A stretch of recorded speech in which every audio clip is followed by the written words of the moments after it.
સચ્ચિદાનંદ. નમો વિતરાગાય. નમો વિતરાગાય. નમો અરિહંતાણમ. નમો અરિહંતાણમ. નમો સિદ્ધાણમ. નમો સિદ્ધાણમ. નમો આયરિયાણમ. નમો આયરિયાણમ. નમો ઉવઝાયાણમ. નમો ઉવઝાયાણમ. નમો લોય સૌવ સાહુણમ. નમો લોય સૌવ સાહુણમ. ऐसो पंचन मुक्कारो. ऐસો પંચન મુક્કારો. સૌવ પાવકપણાસણો. સૌવ પાવપણાસણો. મંગલાણમ ચ સંવેસીમ. મંગલાણમ ચ સૌવેસીમ. પડમમ હવૈ મંગલમ. પડવમ હવૈ મંગલમ. ઓમ નમો ભગવતે વાસુદેવાય. ઓમ નમો ભગવતે વાસુદેવાય. ઓમ નમઃ શિવાય. ઓમ નમઃ શિવાય. જય સચ્ચિદાનંદ. જય સચ્ચિદાનંદ. હે જય શ્રી સચ્ચિદાનંદ. સિમંદર સ્વામી જય અરિહંત સચ્ચિદાનંદ. પરમાત્મા. હે શ્રી સિમંદર સ્વામી અરિહંત પરમાત્મા. હે વાત્સલ્ય મૂર્તિ સર્વજ્ઞ શ્રી દાદા ભગવાન. હે વાત્સલ્ય મૂર્તિ સર્વજ્ઞ શ્રી દાદા ભગવાન. હે સર્વે દેવી દેવાત્માઓ. હે સર્વે દેવી દેવાત્માઓ. અમોને શુદ્ધ ઉપયોગ પૂર્વક અમોને શુદ્ધ ઉપયોગ પૂર્વક ચિત્તની હાજરીમાં ચિત્તની હાજરીમાં સત્સંગમાં બેસવાની, સત્સંગમાં બેસવાની, સત્સંગ સાંભળવાની, સત્સંગ સાંભળવાની, સત્સંગ સમજવાની સત્સંગ સમજવાની અને સત્સંગરૂપ થવાની પરમ શક્તિ આપો. અને સત્સંગરૂપ થવાની પરમ શક્તિ આપો. હું ભાવ કર્મ, નો કર્મ, દ્રવ્ય કર્મ, હું ભાવ કર્મ, નો કર્મ, દ્રવ્ય કર્મ, મન વચન કાયા મન વચન કાયા મારા તથા મારા નામની સર્વ માયા મારા તથા મારા નામની સર્વ માયા આ પ્રગટ પરમાત્મા સ્વરૂપ આ પ્રગટ પરમાત્મા સ્વરૂપ દાદા ભગવાનના સુચરણોમાં સમર્પણ કરું છું. દાદા ભગવાનના સુચરણોમાં સમર્પણ કરું છું. હું મન વચન કાયાથી તદ્દન જુદો એવો શુદ્ધ આત્મા છું. હું મન વચન કાયાથી તદ્દન જુદો એવો શુદ્ધ આત્મા છું. હું મન વચન કાયાથી તદ્દન ભિન્ન એવો શુદ્ધ આત્મા છું. હું મન વચન કાયાથી તદ્દન ભિન્ન એવો શુદ્ધ આત્મા છું. હું મન વચન કાયાથી તદ્દન નોખો એવો શુદ્ધ આત્મા છું. હું મન વચન કાયાથી તદ્દન નોખો એવો શુદ્ધ આત્મા છું. હું શુદ્ધ આત્મા છું. હું શુદ્ધ આત્મા છું. હું શુદ્ધ આત્મા છું. હું શુદ્ધ આત્મા છું. હું શુદ્ધ આત્મા છું. હું શુદ્ધ આત્મા છું. હું શુદ્ધ આત્મા છું. હું શુદ્ધ આત્મા છું. હું શુદ્ધ આત્મા છું. હું શુદ્ધ આત્મા છું. જય સચ્ચિદાનંદ. જય સચ્ચિદાનંદ. જય સચ્ચિદાનંદ. આભાર પૂર્ણિમાબેન. જય જય સચ્ચિદાનંદ. સચ્ચિદાનંદ. સત્સંગની શરૂઆત આપણે પદથી કરીએ છીએ. ભરતભાઈ શ્રી કવડાવશે, વિભૂતિબેન છિલશે.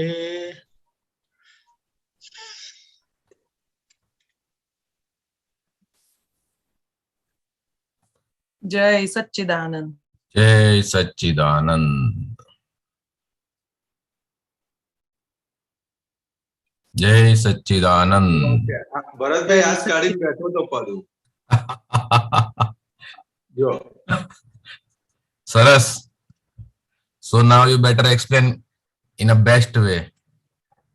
સૌથી સારી રીતે આજે સમજાવજો આના પર, અગર જેમ અનુકૂળતા હોય. જય સચ્ચિદાનંદ. જય સચ્ચિદાનંદ.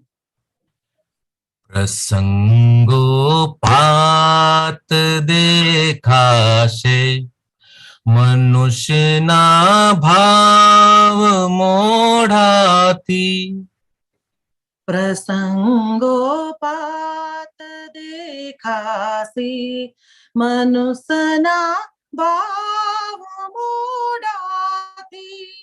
મહી છે ભાવ ક્યાં કેવા કળાશે વાણી જોવાથી. મહી છે ભાવ ક્યાં કેવા કળાશે વાણી જોવાથી. પ્રસંગોપાત દેખાશે પ્રસંગોપાત દેખાશે જગતની સાથ તારો ક્યાં છે કેવો પાછલો હિસાબ. જગતની સાથ તારો ક્યાં છે કેવો પાછલો હિસાબ. નજર સામે છે જે સંયોગ મહી સ્થૂળ દાખલો મન ઘાટ.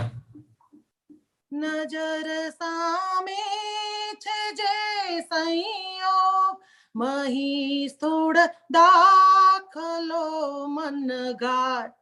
મહી છે આક્રમક વૃત્તિ બીજાને મારશે પછડાટ.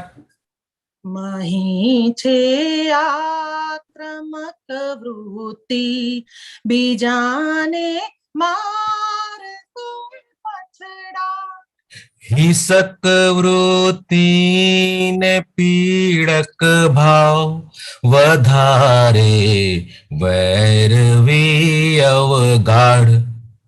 હિંસક વૃત્તિ પીડક ભાવ વધારે વેરવી અવગાઢ. પ્રસંગોપાત દેખાશે પ્રસંગોપાત દેખાશે મળે જો ક્યાંયથી અપમાન મનોહમ સૂક્ષ્મ યુદ્ધ શરૂ. મળે જો ક્યાંયથી અપમાન મનોહમ સૂક્ષ્મ યુદ્ધ શરૂ. તે વેળા ગૂંચને યુદ્ધ વેગ કરે ચાર્જિંગ ખુદપણું. તે વેળા ગૂંચને યુદ્ધ વેગ અરે ચાર્જિંગ ખુદપણું. તમારા કર્મનો ફોટો છે સન્મુખ વાણીને જોઈ. તમારા કરમનો ફોટો છે સન્મુખ વાણીને જોઈ. જો વાણી વેદના વાળી નક્કી છે ભૂલ તારી કોઈ. જો વાણી વેદના વાળી નક્કી છે ભૂલ તારી કોઈ. પ્રસંગોપાત દેખાશે પ્રસંગોપાત દેખાશે બધા છે કર્મોદય મારા નથી ત્યાં વાક કોઈનો. બધા છે ઉદય મારા નથી ત્યાં વાક કોઈનો. એ સમજણ ફીટ થઈ દિલમાં જગત નિર્દોષ જોઈ લ્યો. એ સમજણ ભેટ થઈ દિલમાં જગત નિર્દોષ જોઈ લ્યો.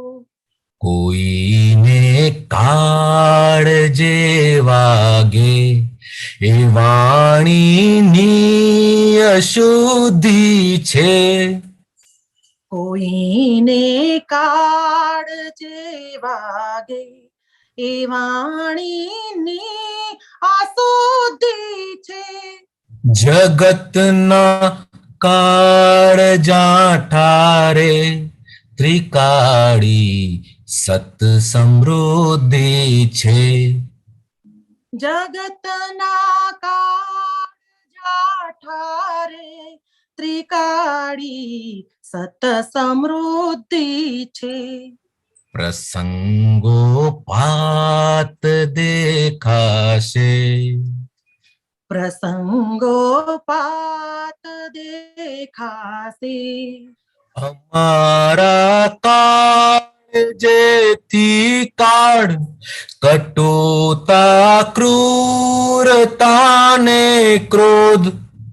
અમારા કાળજેથી કાળ કટુતા ક્રૂરતા ને ક્રોધ.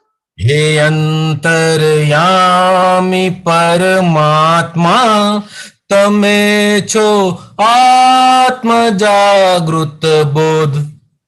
હે અંતરયામી પરમાત્મા તમે છો આત્મ જાગૃત બોધ. હૃદય છે જેનું ચોખ્ખું ચટ ત્યાં નીકળે વાણી દુટીએથી. હૃદય છે જેનું ચોખ્ખું ચટ ત્યાં નીકળે વાણી દુટેથી. ન વાગે કોઈને વાણી હો વંદન શાંત સુખે શ્રી. ન વાગે કોઈને વાણી હો વંદન શાંત સુખે શ્રી. પ્રસંગોપાત દેખાશે મનુષ્યના ભાવ મોડાથી. પ્રસંગોપાત દેખાશે મનુષ્યના ભાવ મોડાથી. મહી છે ભાવ ક્યાં કેવા કળાશે વાણી જોવાથી. મહી છે ભાવ ક્યાં કેવા કળાશે વાણી જોવાથી. પ્રસંગોપાત દેખાશે પ્રસંગોપાત દેખાશે. જય સચ્ચિદાનંદ. જય સચ્ચિદાનંદ. સચ્ચિદાનંદ.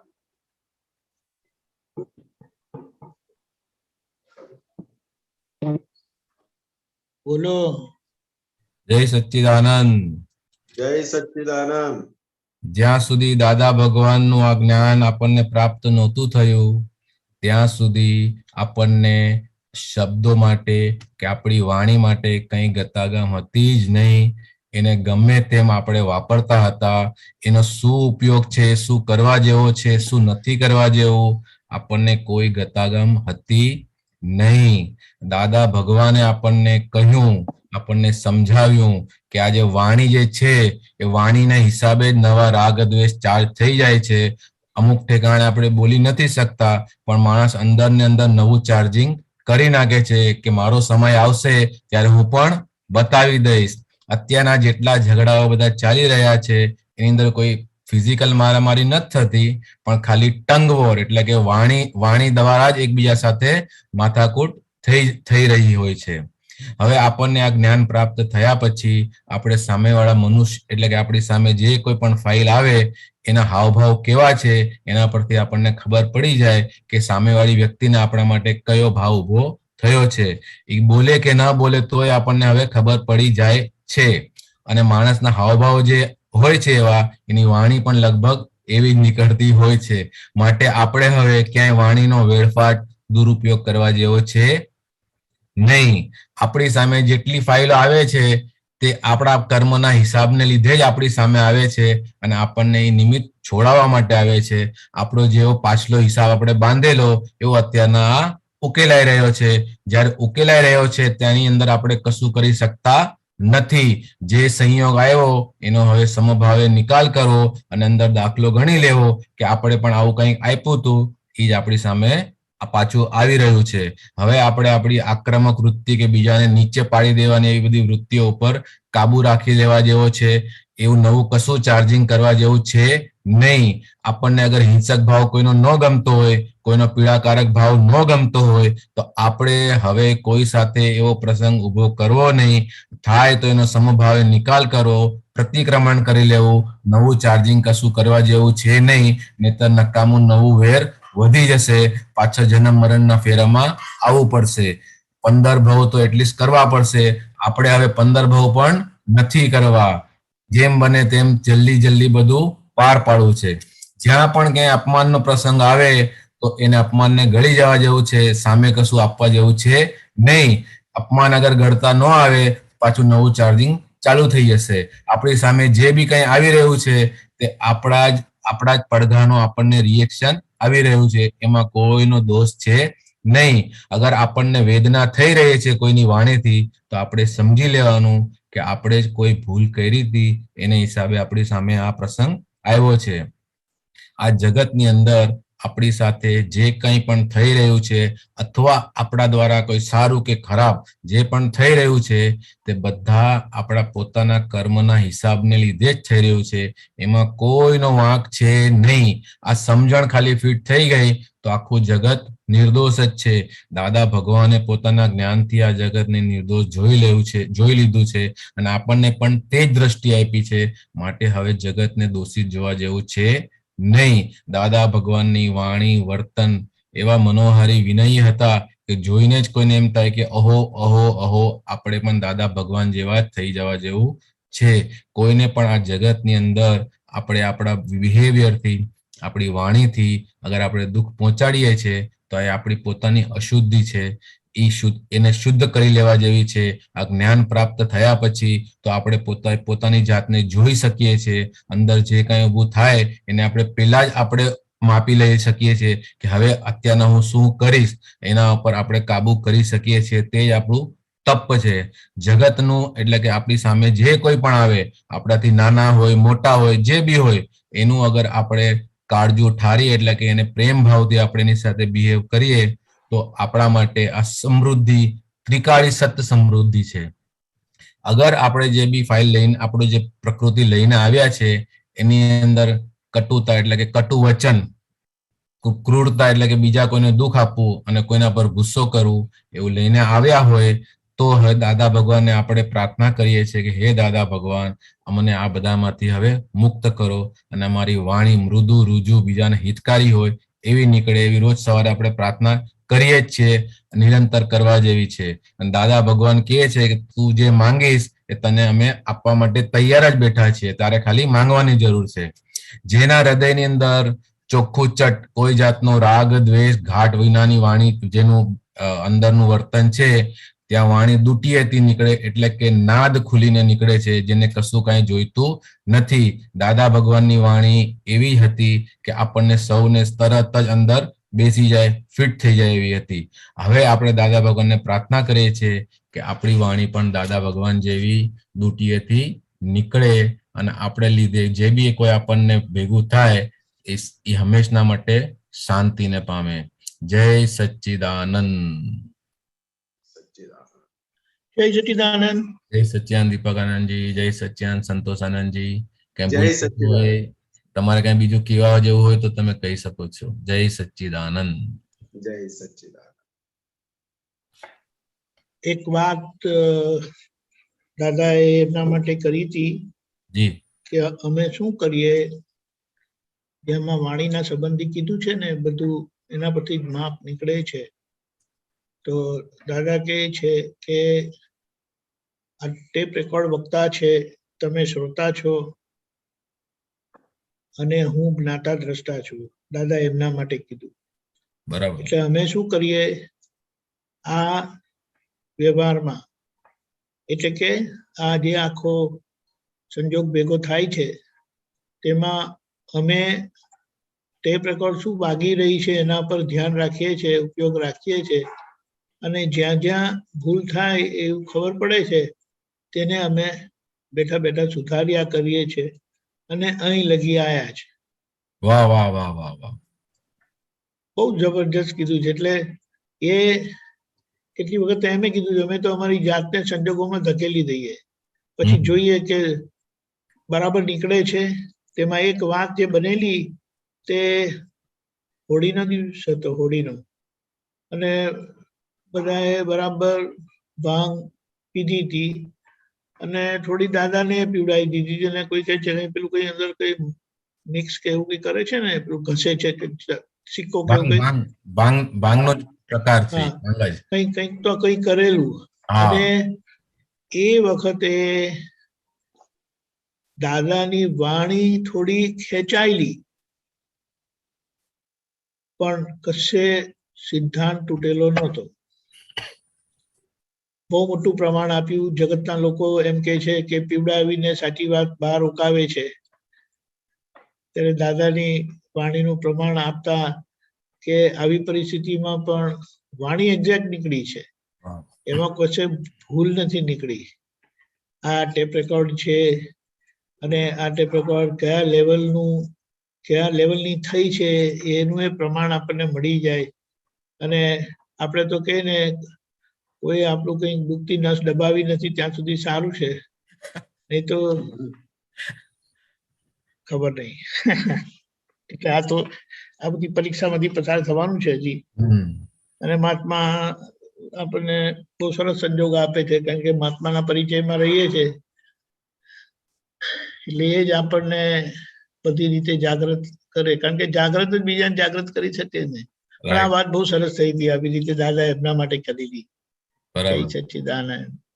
જરાય કોઈને છંછેડો તો અંદરના ફણીધર જાગૃત થઈ જાય છે તરત. કરેક્ટ. બિલકુલ વાત સાચી. તારા પ્રશ્નનું શું થયું?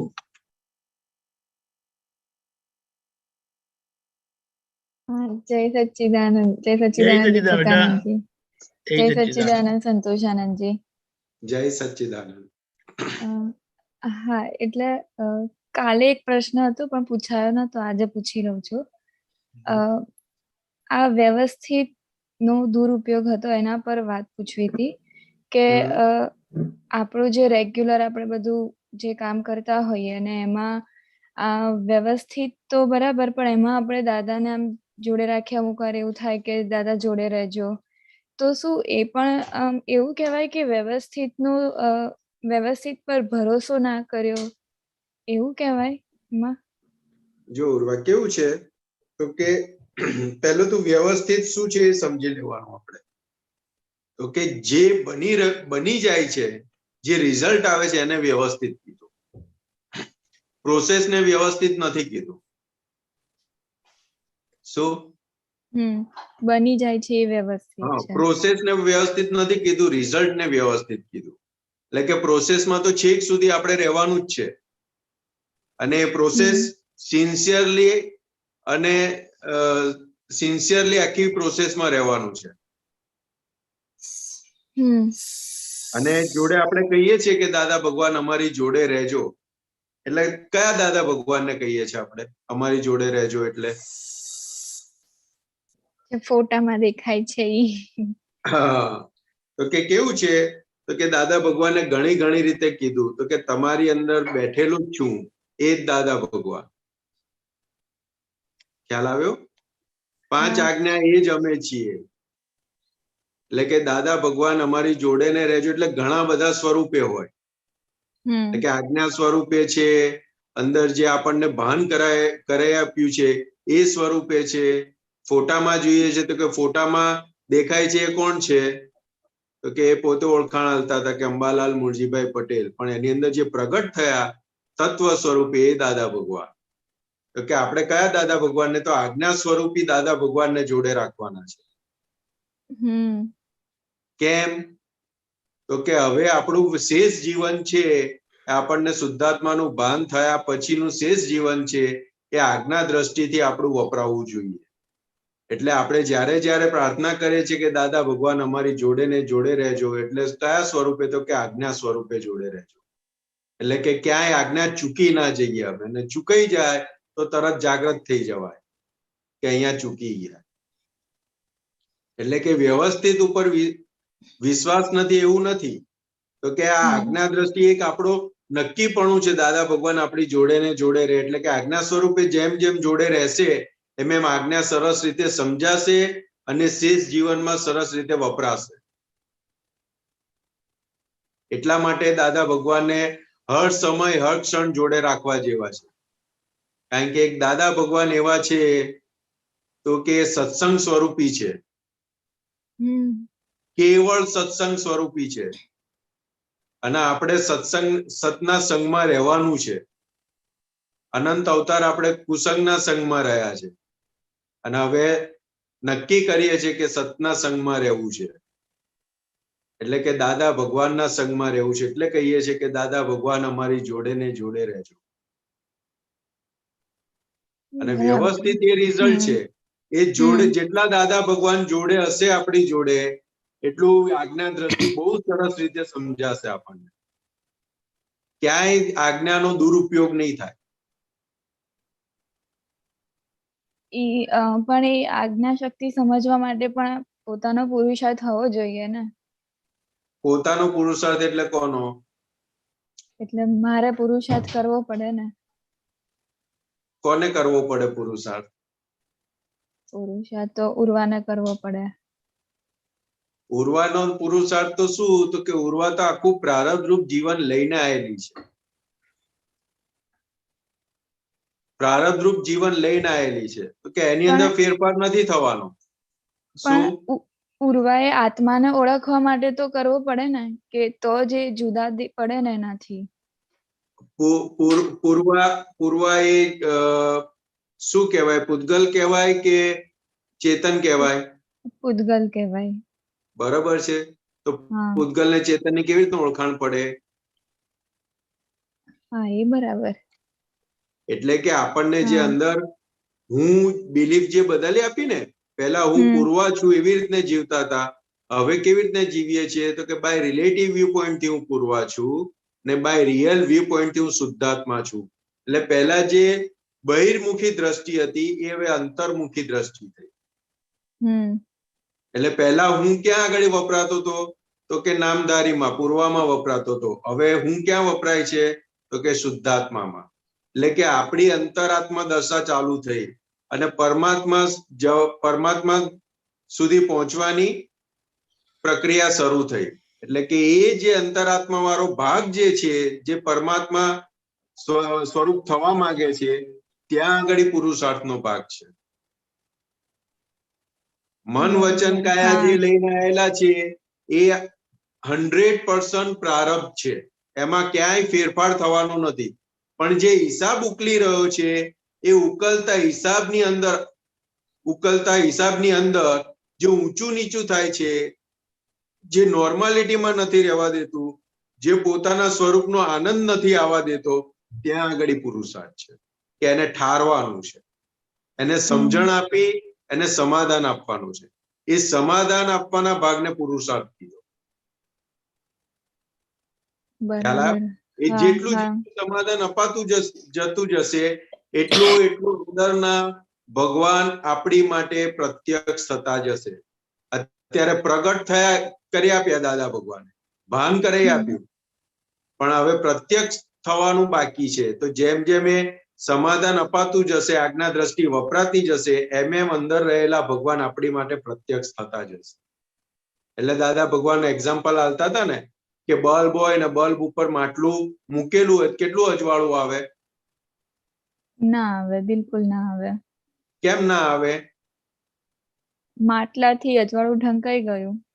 હા, તો કે એવી રીતે અનંત અવતારથી અંદર રહેલા ભગવાન ઉપર કરેલી ભૂલોનું આવરણ એવું ઢંકાયેલું હતું તો કે ભગવાનનો પ્રકાશ બહાર આવતો નહોતો. હવે આ આપણને કૃપાથી જ્ઞાન મળ્યું એટલે એ આવરણની અંદર છેદ કરી આપ્યું. શું કરી આપ્યું? છેદ કરી આપ્યું. એટલે એ અંશ સ્વરૂપે એનો સ્વાદ આપણને આવે છે. એટલે કે હવે આ જો આપણને ચખાડ્યો સ્વાદ કે આ આત્માનો રિયલ સ્વાદ છે. હવે જો તારે આવો સ્વાદ કાયમ ચાખવો હોય તો કે હવે કયો પુરુષાર્થ માંડવો? તો કે આ જે ભૂલો વાળું જે આવરણ છે તો કે એને તોડતા જાઓ. એ જેમ જેમ તૂટતું જશે એમ પ્રકાશ આવતો જશે, એમ એનો સ્વાદ આવતો જશે, એમ એનો આનંદ આવતો જશે. એટલે આપણો પુરુષાર્થ એ ભૂલોને ઓગાળવાનો રહ્યો. એ ભૂલો કેવી રીતના ઓગાળાય? તો કે આજ્ઞા દ્રષ્ટિથી ઓગળશે. ખ્યાલ આવ્યો? એમ કરતા જે આપણને શુદ્ધાત્માનું ભાન થયું છે, જે પ્રગટ થયું છે, એ આપણી માટે આખું આવરણ તૂટી જશે. એટલે આપણી માટે અંદર દાદા ભગવાન આપણી માટે પ્રત્યક્ષ થઈ જશે. એવી રીતે આપણી જોડે ને જોડે છે દાદા ભગવાન. કાયમની માટે જોડે છે, પણ આપણે નથી ખબર પડવાને કારણે આપણે પ્રાર્થના કરીએ કે દાદા ભગવાન અમારી જોડે ને જોડે રહેજો. તો શેની માટે? તો કે અંદર એક જાગૃતિ ઉપયોગની ગોઠવણી થાય કે દાદા ભગવાન જોડે જ છે. એટલે બધું જે આપણી જે પણ પ્રસંગ આવે એ બધો નિસંગપણે નિડરતાથી શંકા વગર પૂર્ણ થઈ શકે. ક્યાંય ગભરામણ ના થાય. ગમે તેવો મોટો પ્રસંગ આવ્યો હોય ને તોય ગભરામણ ના થાય. ખ્યાલ આવ્યો? હા, સરસ. એટલે કે રિઝલ્ટ ને વ્યવસ્થિત કીધું, પ્રોસેસ ને વ્યવસ્થિત નથી કીધું. બરાબર? હા. જય સચ્ચિદાનંદ. જય સચ્ચિદાનંદ. જય સચ્ચિદાનંદ. એક બીજી પણ વાત કરું? હા, યસ. એટલે ખાલી કેવું જ છે, ઘણીવાર મને આમ અંદરથી ઉચાટ હોય ને તો મને એલા ના લાગે કે આ મારો પ્રોબ્લેમ છે તો મારે એનું સોલ્યુશન જોઈએ છે. પણ હું ગમે ત્યારે પણ મોબાઈલ ખોલું ને એટલે આમ બીજા કામ માટે મોબાઈલ ખોલ્યો હોય, યુટ્યુબ બીજા કામ માટે ચાલ્યું હોય, પણ રેકમેન્ડેશનમાં અંદર બતાવે તો એ ખોલી લઉં અને ઓટોમેટિક મને એ જે અંદર મારો જે પ્રોબ્લેમ હોય ને, જે મને ખબર ના હોય કે આ મારો પ્રોબ્લેમ છે, પણ મને એનું ઓટોમેટિક સોલ્યુશન એમાંથી મળી જાય. એવું તો હમણાંથી બહુ એવું થાય છે. તો આમ એટલું એ સારું લાગે છે ને. એટલે કે આપણું અંદર નક્કીપણું છે ને કે દાદા ભગવાન મારી જોડે ને જોડે રહેજો. એટલે આપણને ગમે તે એંગલથી, ગમે તે સંજોગથી આપણને સમાધાન આપી જાય છે. હા, બસ એવું જ થાય છે. આમ કઈ પણ હોય, કાં તો પછી કોઈ મહાત્માના વોટ્સઅપ સ્ટેટસ માંથી પણ એ મને આન્સર એનો મળી જાય. અમુક વાર સૂત્ર એવું વાંચવામાં આવી જાય તોય મળી જાય. હા. જય સચ્ચિદાનંદ. જય સચ્ચિદાનંદ. કોણ છે ભાગ્યશાળી લાભ આપનારા? રેખાબેન. જય સચ્ચિદાનંદ દીપકાનંદજી. જય સચ્ચિદાનંદ પુણ્યદાનંદજી. જય સચ્ચિદાનંદ. મેં આજે એક સેન્ટેન્સ વાંચ્યું હતું કે અહંકાર જો જાડો હોય તો બુદ્ધિ જાડી હોય, અહંકાર પાતળો હોય તો બુદ્ધિ પાતળી હોય. એટલે શું?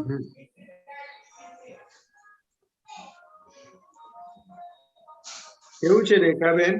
એક જ સેકન્ડ, રૂમ બંધ કરી નાખો, અવાજ આવે છોકરાઓનો. હા, સોરી, બોલીએ. એટલે કેવું છે રેખાબેન કે જે દાદા ભગવાને જે વાત કરી ને સૂત્રમાં કે અહંકાર જાડો હોય તો બુદ્ધિ જાડી હોય ને અહંકાર પાતળો હોય તો બુદ્ધિ પાતળી હોય. એટલે શું કહેવા માંગે છે? તો કે બુદ્ધિ એ આત્માનો ઇનડિરેક્ટ પ્રકાશ છે. એ અહંકારના માધ્યમથી એ વર્ક કરી રહ્યું છે. એટલે કે અહંકારનું સ્વરૂપ જાડું તો બુદ્ધિ જાડી, અને અહંકારનું સ્વરૂપ પાતળું તો બુદ્ધિ પાતળી. એટલે અહંકારનું સ્વરૂપ એટલે જાડું એટલે જાડું એટલે ઘણી વાર આપણે એમ નહીં કહેતા કે આ પટેલિયા છે તો કે બહુ જાડું ખાતું છે. અને વાણિયા છે તો કે એમનું બહુ ઝીણું ઝીણું કાતે છે, કહીએ ને હા હા તો કે એ રીતનું અંદર થઈ ગયેલું હોય અહંકારનું સ્વરૂપ. એટલે બહુ ઝીણું ઝીણું ના કાતે, મારા સીધી વાત હોય, જાડું ખાતું એટલે ખબર નહીં પડી. જાડું સીધી વાત એટલે શું? વાત તો સીધી જ હોય ને. એટલે આઈ મીન જો જાડું ખાતું એટલે શું, તો કે આપણે નીચે શેતરંજી પાથરે એ કેવું હોય? એ સોફ્ટ હોય. હા સોફ્ટ હોય પણ જાડી હોય ને. જાડી હોય. હા હવે એમાંથી નીચે કેટલું દેખાય? આરપાર ના દેખાય. ના દેખાય ને. અને એની જગ્યાએ એકદમ પાતળું સુતરાઉનું કાપડ પેલું જાળી વાળું પાથર્યું હોય તો કેવું દેખાય? તો દેખાય નીચે જમી. ચાયણી જેવું પાથર્યું હોય તો કેવું દેખાય? હા તો દેખાય. હા દેખાય ને. એટલે કે જાડું ખાતું એટલે કે પેલો પાથરણા જેવું, અને પાતળું અહંકાર એટલે એ ચાયણી જેવું. એટલે કે આરપાર દેખાય એને. કોઈ પણ પ્રસંગ બને ને અહંકાર આરપાર દેખાય એટલે શું? મને નહીં સમજ પડી. આપણે અહંકાર એટલે તો આપણે અભિમાન કહીએ ને. હા અહંકાર પાતળો હોય ને એટલે બુદ્ધિ એટલી ઝીણવટપૂર્વક જોવે, એને છેક પાછળ શું થશે ત્યાં સુધી જોવે. વ્યવહારની અંદર કેવું હોય? એક સાદો એક્ઝામ્પલ આપું. તમારી જોડે કામ વાળો આવે, બેન મને થોડાક રૂપિયા આપો ને, તો શું આવે અંદર? શું એટલે કે ખબર નહીં એ સાચું બોલે કે ખોટું એમ. ઘણું બધું આવે ને, કે સાચું બોલે છે કે ખોટું બોલે છે, કે પછી આ પૈસા લઈ જઈને શું કરશે. અને કાયમ મારે કામ હોય ત્યારે જે પૈસા માંગવા આવે છે, કેટલું બધું અંદર બતાવે બુદ્ધિ. બરાબર. અને જેનું જાડું ખાતું હોય ને તો એમ પૂછે શું કામ હતું? તો કે આમ હતું, હાલ લઈ જા. એ જાડું ખાતું. એટલે સીધું હોય એને જાડું કહેવાય. હા, એ જાડું ખાતું તરત આપીને ઊંચું મૂકી દે. ના આપવું હોય તો ના પાડી દે કે ભાઈ નહીં મળે, અને આપવું હોય તો આપી દે કે ભાઈ લઈ જા, ચલ પૂરું થઈ ગયું. અને જે ઝીણું કાતવા વાળું હોય ને તેની પાછળ વિચાર કર્યા કરે, બુદ્ધિ ચલાયા કરે. ઓકે, એને પણ ડિટેલમાં પૂછે એ બધું આમાં કહેવાય. હા, કે ભાઈ શેના માટે જોઈએ છે, શું કરવું છે, આ કરવું, એ બધું પૂછે તો.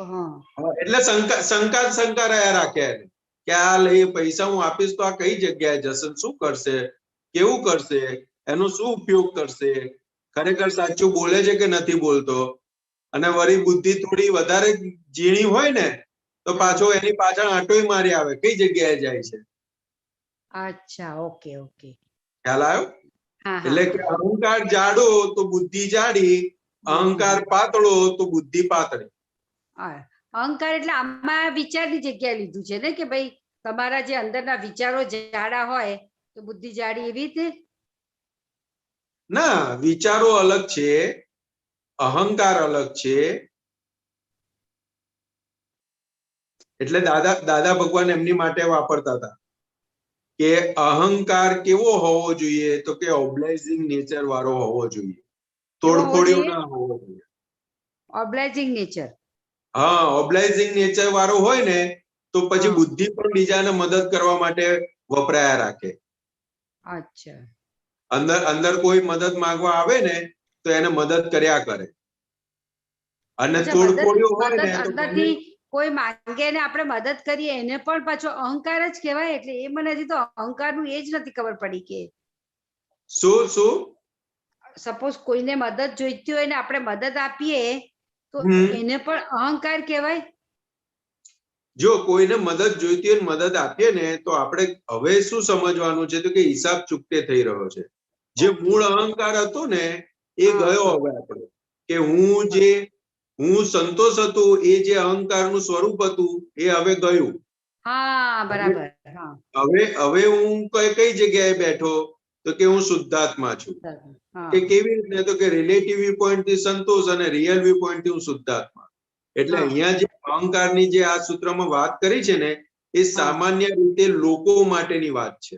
Okay okay. અને આપણે આપણી પ્રકૃતિમાં સમજવું હોય તો કે આપણને કોઈ પણ પ્રસંગ આવતો હોય ત્યારે આપણી અંદર બુદ્ધિબેન શું બતાવે છે એના ઉપરથી ખબર પડે કે અહંકારનું સ્વરૂપ આપણે કેવું લઈને આવેલા હતા. ઓકે, સમજી ગયા. હા, બરાબર, સમજી ગયા. હા, એટલે એ આપણે માટે નથી, એટલે અહંકાર એટલે હવે એમને તો નોર્મલ એમાં વાપર્યું છે. બરાબર, સમજી ગયા. આપણા માટે નથી એટલે કેવી રીતે? તો કે હવે આપણો અહંકાર કે આપણું જે મૂળ બ્લન્ડર્સ હતું, અહંકાર હતો, એ મૂળ ગયો, પણ હજુ જે લઈને આવેલા હતા એ પેન્ડિંગ વાળો તો બાકી છે ને, એટલે એને ડિસ્ચાર્જ અહંકાર કીધો. ડિસ્ચાર્જ અહંકાર કીધો. એટલે આ સૂત્રમાંથી આપણને પણ પોતાને ડિસ્ચાર્જ અહંકારમાં કેવું લઈને આવેલા છે ખબર પડે. અચ્છા. હા, એટલે એ પ્રમાણેનો આપણો અંદર પુરુષાર્થ જાગૃતિનો ભાગ વર્ક કર્યા કરે કે હજુ એને નિર્મૂળ કરવા માટે આપણો કેટલો પુરુષાર્થનો ભાગ બાકી છે, કેટલો પ્રોસેસ બાકી છે, એ આપણને જાતે ખબર પડ્યા. અચ્છા. કે હજુ ડિસ્ચાર્જ અહંકાર તોડફોડ્યો છે કે બીજાને મદદ કરવા વાળો છે કે બીજાનું લેવા વાળો છે, એ આપણને ખબર પડે. હા, બરાબર છે, સમજી ગઈ. ગુડ, સરસ. જય સચ્ચિદાનંદ. જય સચ્ચિદાનંદ. જય સચ્ચિદાનંદ. જય સચ્ચિદાનંદ દીપક આનંદજી. જય સચ્ચિદાનંદ.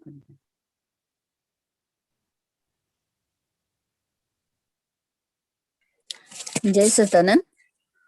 हाँ जी, जय सच्चिदानंद। दादा कबीरदास के वचन में से पूछना है, जेनी जेवी जे गांठ तेवो उद्यम, जेनी जेवो दर्शन छे तेवो तेनो ज्ञान। तो कैन यू एक्सप्लेन की गांठ और जेवी गांठ और उद्यम और दर्शन और ज्ञान, ये चारों चीजों को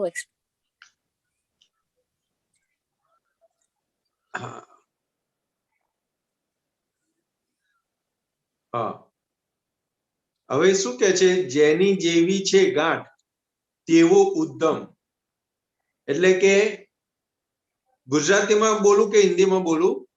ગુજરાતીમાં ચાલશે. હા, એટલે કે જેની જેવી ગાંઠ એટલે કે મનનું જે સ્વરૂપ દાદા ભગવાને કીધું ને કે મનનું સ્વરૂપ કેવું છે?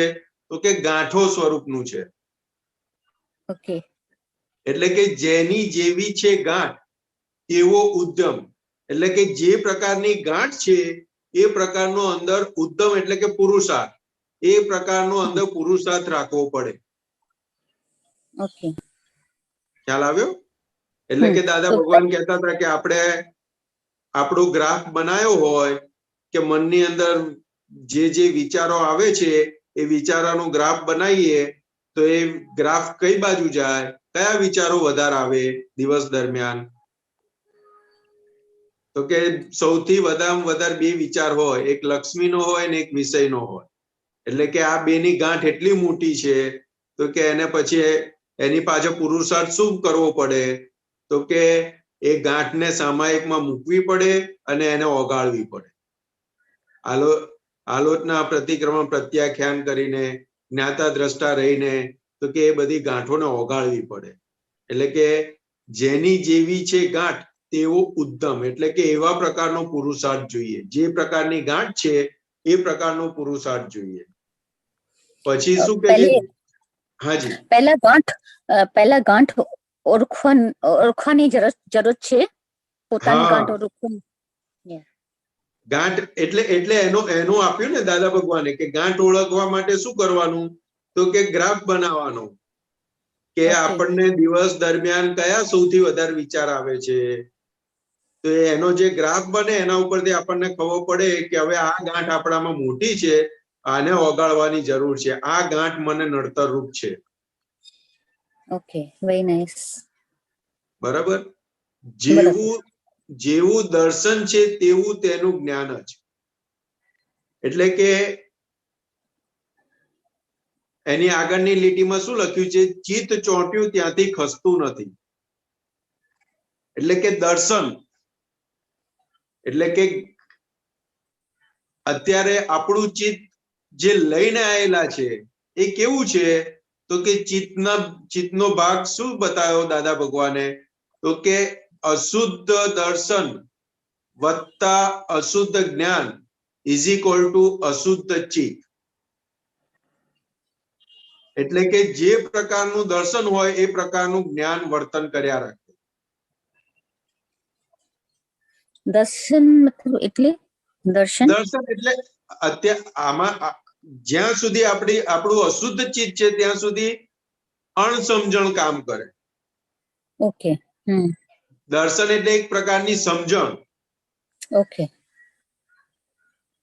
ખ્યાલ આવ્યો? યા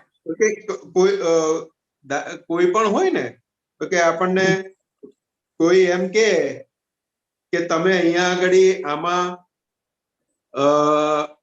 રોકાણ કરો તો તમને આવું મળશે, એટલે ત્યાં તરત સમજણ ત્યાં આગળ શું કામ કરે તો કે આ તો હવે જતા રહેશે તો શું ખબર પડશે આપણને. ખ્યાલ આવ્યો? દર્શન એટલે કે એ અણસમજણ ત્યાં અણસમજણ કામ કરે તો નેગેટિવ ઊભું કરાવડાવે ત્યાં. ઓકે. એટલે કે જેવું દર્શન છે તેવું તેનું જ્ઞાન જ, એટલે એ પ્રમાણે પછી એ વર્ક કરે. પહેલું દર્શન ઊભું થાય અને પછી આગળ એ પ્રમાણે કામ કરે. એટલે પછી નીચે આગળ શું લખ્યું? લશ્કર કસાય.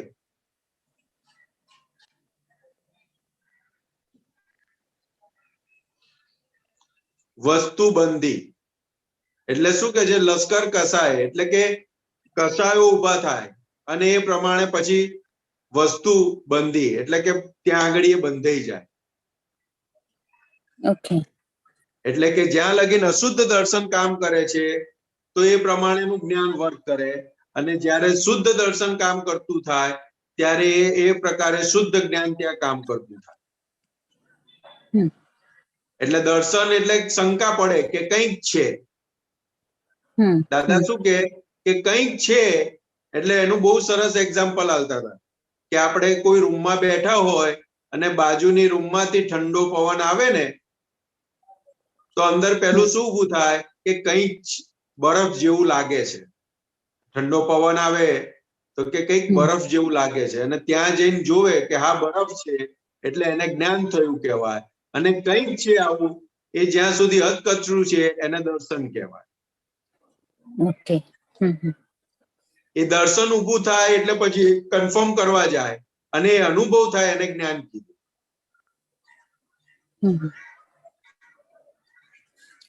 એટલા માટે કીધું જેવું દર્શન છે તેવું તેનું જ્ઞાન. એટલે જેવું દર્શન વર્ક કરે એ પ્રમાણે પછી આગળ જ્ઞાન વર્ક કરે. એટલે દર્શનનું મહત્વ કીધું ને કે જેટલું દર્શન ચોખ્ખું થતું જાય એટલું જ્ઞાન માં પરિણામ પામતું જાય. ઓકે. તો દાદા ભગવાને બે વ્યૂ પોઈન્ટ આપ્યા relative view.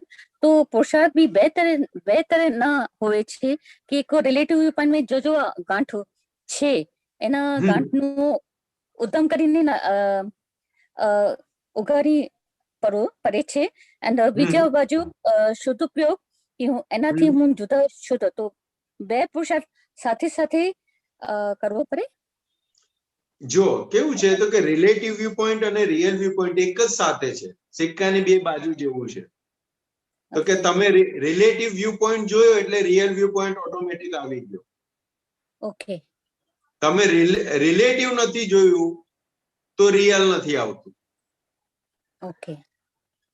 Relative view point તમે જોયો ને કે રિલેટિવ વ્યૂ પોઈન્ટ આ પતિદેવ છે કે આ પુત્ર છે કે આ સંબંધી છે કે આ માણસ છે કે આ પશુ છે, તો કે રિલેટિવ વ્યૂ પોઈન્ટ થી જેવું જોયું એવું અંદર તરત રિયલ હાજર થઈ જાય. તો કે રિયલ વ્યૂ પોઈન્ટ થી શું છે તો કે શુદ્ધાત્મા. પણ આપણે રિલેટિવ વ્યૂ પોઈન્ટ ના જોયું આ પતિદેવ છે એટલે અંદર શું ભ્રાંતિ ઉભી, બિલીફ ઉભી થાય કે મારા પતિદેવ છે. ખ્યાલ આવ્યો? આ મારો દીકરો છે, આ મારા સંબંધી છે, એ મારું મારું મારું ઉભું થઈ જાય. અને જેવું રિલેટિવ વ્યૂ પોઈન્ટ થી પતિ છે કે રિલેટિવ વ્યૂ પોઈન્ટ થી પુત્ર છે કે રિલેટિવ વ્યૂ પોઈન્ટ થી સંબંધી છે તો તરત અંદર રિયલ હાજર થઈ જાય. તો કે રિયલ થી કોણ? તો કે શુદ્ધાત્મા છે. એટલે કે આખો પુરુષાર્થ નો ભાગ એક જ જગ્યાએ વપરાય. ઓકે. ઓકે. ખ્યાલ આવ્યો? એટલે કે આ સિક્કાની બે બાજુ જ છે. એક તમે જોયું 100% રિલેટિવ સમજાવ્યું તો બીજી બાજુ 100% રિયલ વ્યૂ પોઈન્ટ સમજાઈ જશે.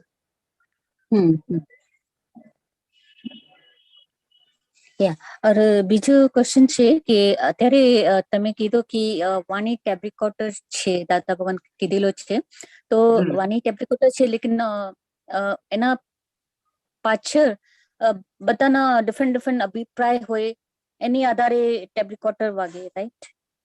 આશય પ્રમાણે સામેવાળાને પહોંચે છે. આપણે ગમે એટલું સારું કોઈને માટે કહીએ પણ તરત પેલાને ખબર પડે કે ના પડે કે કોઈ આપણને બહુ સારું કહેતા હોય કે તમે આમ છો તો અંદર તરત શું સમજાય કે આ કઈક કામ પડ્યું લાગે છે ને, એટલે આજે પેલો શું કહેવાય ડાયું બોલે છે, મારા વખાણ કરે છે, તરત ખબર પડે કે ના પડે? ના, એ બધા જેની જેવી ગાંઠ એવી રીતે વાણી પણ ટેપ રેકોર્ડર એવી રીતે નીકળે ને, વાણી પણ એવી રીતે નીકળે ને. એટલે વાણી ટેપ રેકોર્ડર એટલે શું કહેવા માંગે છે દાદા ભગવાન? તો કે આખો એ જે ભાગ જે છે, તો કે જે વાણી નીકળી રહેલી છે, તો કે આપણે ટેપ કરીને આયેલા છે એ પ્રમાણે વાણી નીકળી રહેલી છે. તો કે એટલે દીપક આનંદજીએ 3 ભાગ કીધા. અચ્છા.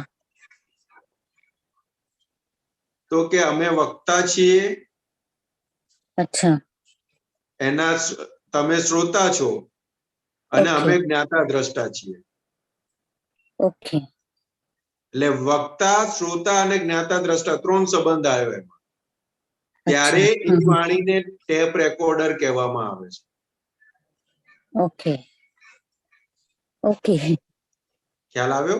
એટલે આપણી જયારે વાણી નીકળતી હોય ત્યારે અંદર આપણે એના જ્ઞાતા દ્રષ્ટા હઈએ ત્યારે ટેપ રેકોર્ડર કહેવાય. ઓકે.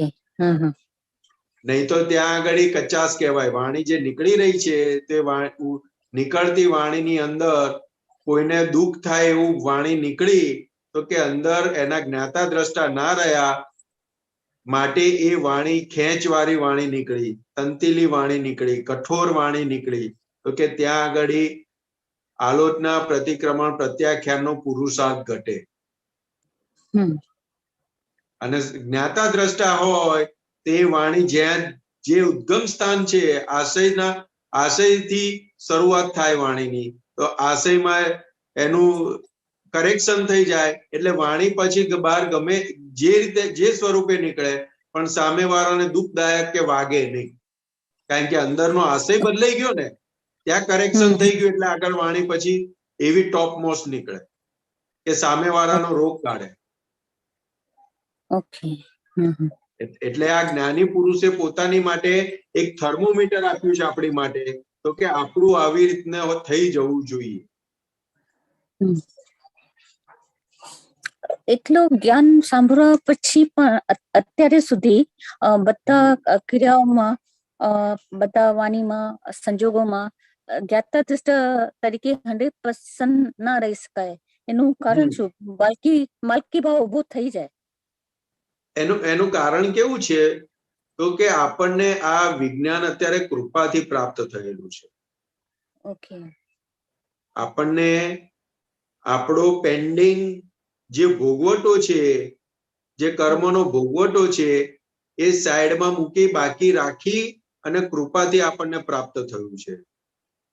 એટલે દાદા ભગવાન કહેતા હતા સતયુગ હોય, મન વચન કાયાની એકતા વાળો સમય હોત તો આ જ્ઞાન મળતાની સાથે કેવળ જ્ઞાન ખુલ્લું થઈ જાય. પણ કે આ કળિયુગ છે, મન વચન કાયાની એકતા નથી, માટે આ અત્યારે કૃપાથી પ્રાપ્ત થયું છે આપણને. અને કૃપાથી પ્રાપ્ત થયું છે એટલા માટે જ જોડે જોડે આપણને 5 આજ્ઞા આપી અને અંદર પ્રજ્ઞા શક્તિ જાગૃત કરી આપી. કે પ્રજ્ઞા શક્તિ ચેતવ કરશે કે આ સંસારનો માર્ગ છે અને આ મોક્ષ માર્ગ છે. આ સંસારમાં ભટકવું હોય તો આ માર્ગે ચાલો, અને મોક્ષે જવું હોય તો આ માર્ગે ચાલો. એ ડિફાઇન કરી આપ્યા રાખશે પ્રજ્ઞા શક્તિ. જ્યાં સુધી કેવળ જ્ઞાન ખુલ્લું નહીં થાય ત્યાં સુધી એ ડિફાઇન કર્યા જ રાખશે કે આ સંસારમાં ભટકવાનો માર્ગ છે અને આ મોક્ષે જવાનો માર્ગ છે. ખ્યાલ આવ્યો? એટલે કે હા, એ પ્રજ્ઞાશક્તિનું જેટલું જેટલું આપણે સાંભળતા જઈશું એમ આ પુરુષાર્થની શ્રેણીઓ આપણે ચડતા જઈશું અને દાદા ભગવાનને જે રીતનું રહેતું હતું એ રીતનું આપણે અંદર રહેવાનું શરૂઆત થઈ જશે. ઓકે, બહુ સરસ. કારણ કે દાદા ભગવાને શું કીધું કે અમે અમારી જોડે કશું પણ બાકી રાખ્યું નથી. અમારે જેટલું અમને પ્રગટ થયેલું એ પૂરેપૂરું તમને આપી દીધું છે. ખ્યાલ આવ્યો? એટલે એમને આપવામાં કશું બાકી રાખ્યું નથી, પણ પુરુષાર્થ વાળો ભાગ આપણો બાકી રહ્યો છે. એટલે આજ્ઞા દ્રષ્ટિ છે, કારણ કે કૃપાથી મળ્યું છે ને એટલા માટે. હું સાંભળ્યું હતું કે દાદા આ પણ કહેતા હતા કે જો જ્ઞાન મને ખુલ્લો થયો છે તો બાલ જેટલો પણ બહાર નથી આવ્યો. આ કેવી રીતે કહેવા માંગે છે?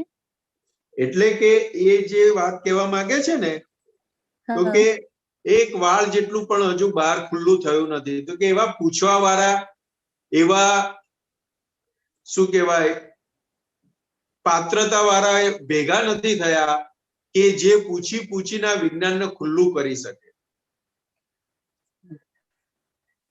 કારણ કે આ આખો જે વિતરાગોનો માર્ગ જે છે એ પ્રવચનનો કે વ્યાખ્યાનનો માર્ગ નથી, એ પ્રશ્નોત્તરીનો માર્ગ છે. એટલે કે જેમ જેમ પ્રશ્ન પૂછાય એમ એમ વિજ્ઞાન બહાર ખુલ્લું થાય. એટલે કે હજુ એવા પૂછવા વાળા જ નથી આયા કે આ વિજ્ઞાન આખું ખુલ્લું થાય. હજુ ખાલી એક વાળ જેટલું જ પૂછવા વાળા આયા છે, એટલે એટલું જ ખુલ્લું થયું છે આ વિજ્ઞાન.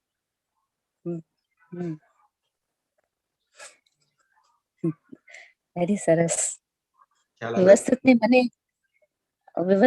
મને દાદાના સંગ ભેગા ન કર્યા અત્યારે, નહીં તો હું તો બધા ક્વેશ્ચન દાદા પાસે પૂછું, પણ અત્યારે દાદા તો નથી, તો બધાને એટલો બધો જ્ઞાન મળી જાય.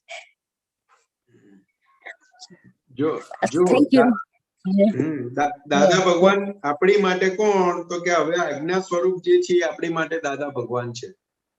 હા, વેરી ટ્રુ, વેરી ટ્રુ. બરાબર.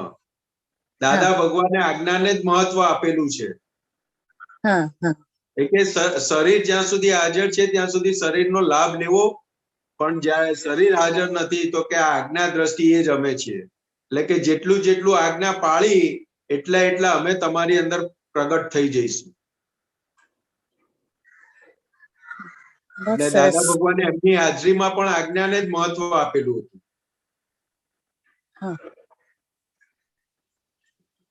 બહુ સરસ સરસ રિપ્લાય, बहुत अच्छा, थैंक यू. जय सच्चिदानंद. जय सच्चिदानंद, थैंक यू.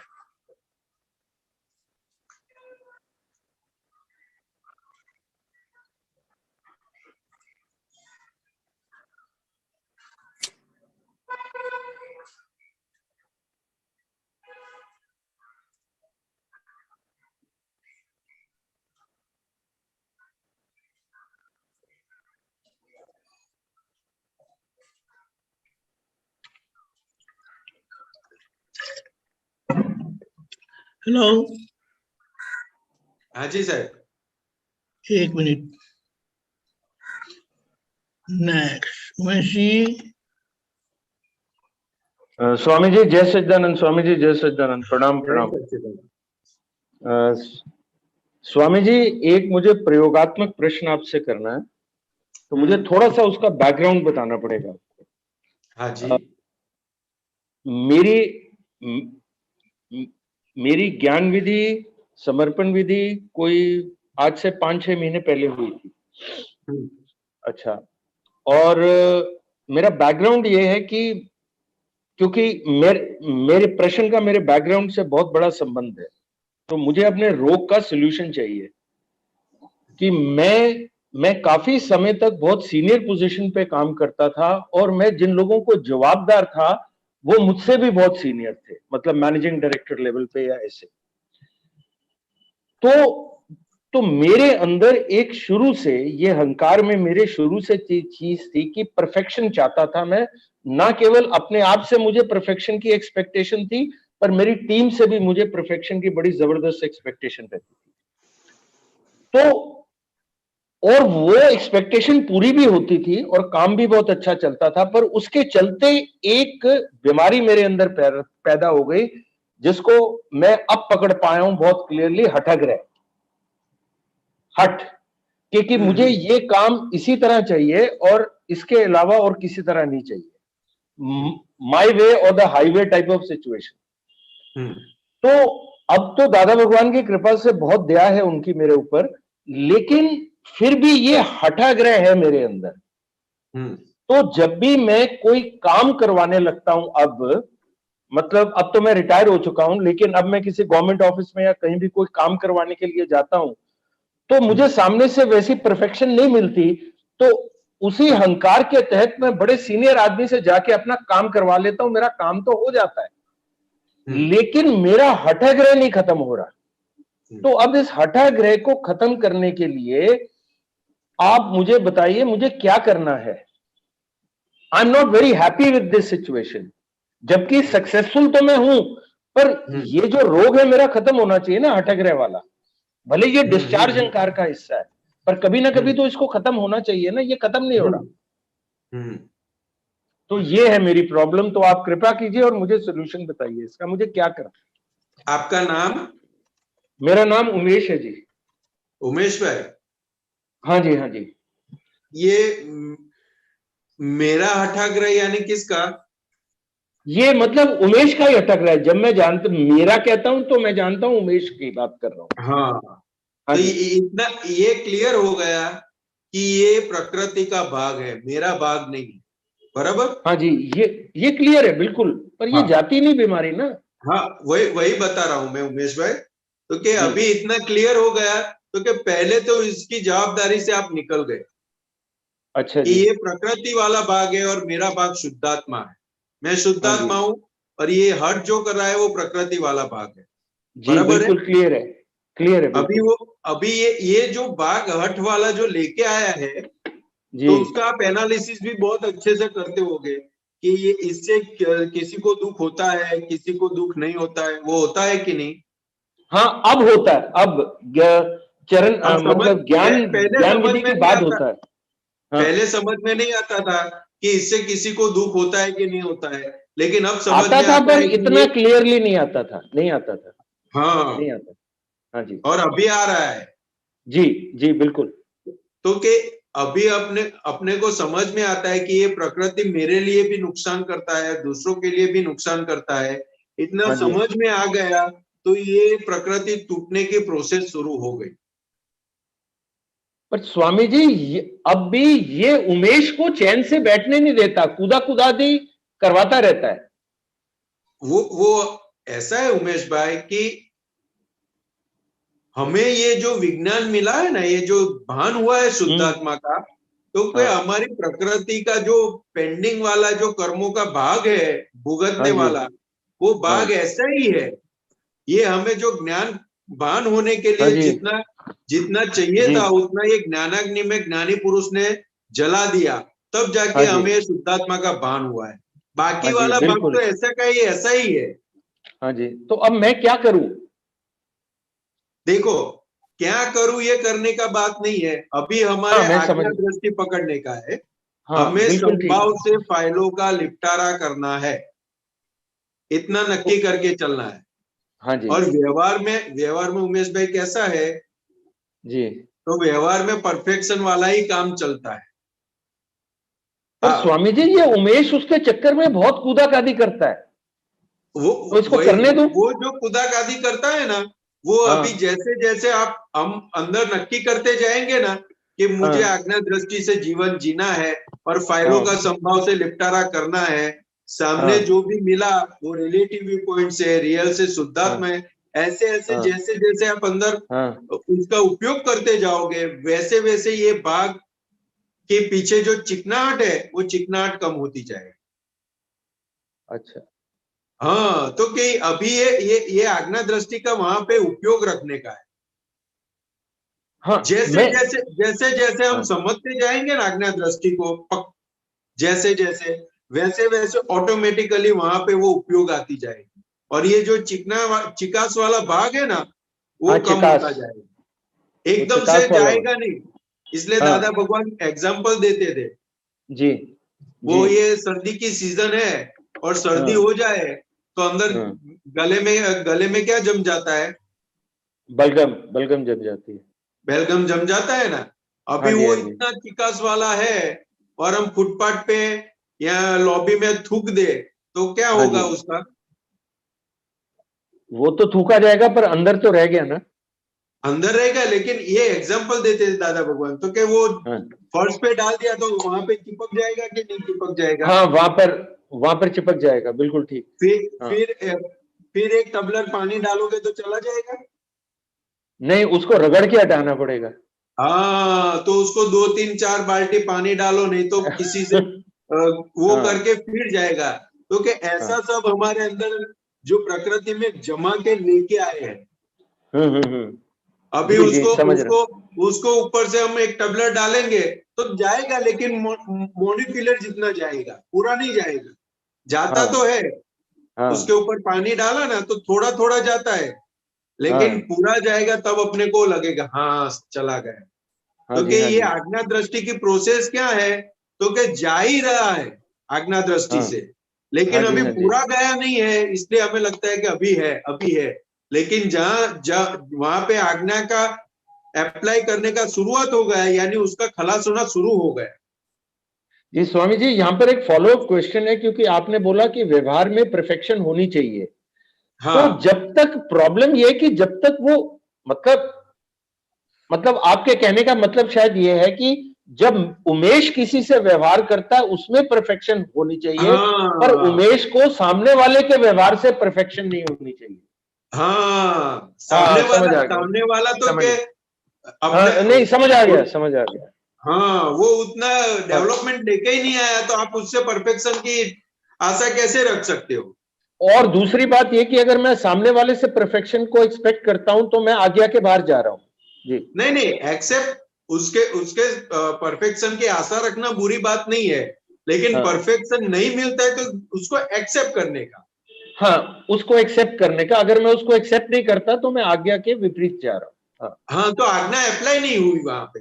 आज्ञा समझ में नहीं आई, क्योंकि ये व्यवस्थित है, वो समझ में नहीं आएगा वहां पे। हाँ, और वहां पर वो मैं चूक जाता हूँ। वैसे ही उसका हमें एक्सेप्ट हो जाए।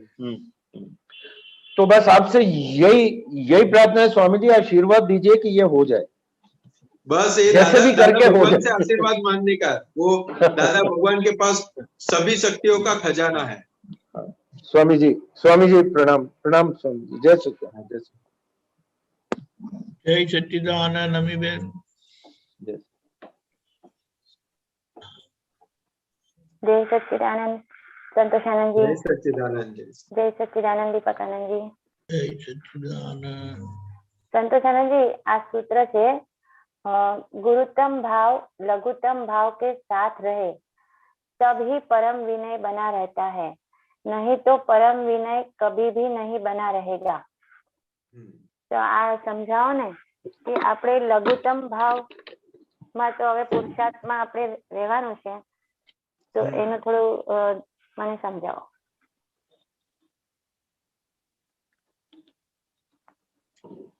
गुरुत्तम भाव लघुत्तम भाव के साथ रहे तभी परम विनय बना रहता है, नहीं तो परम विनय कभी भी नहीं बना रहेगा।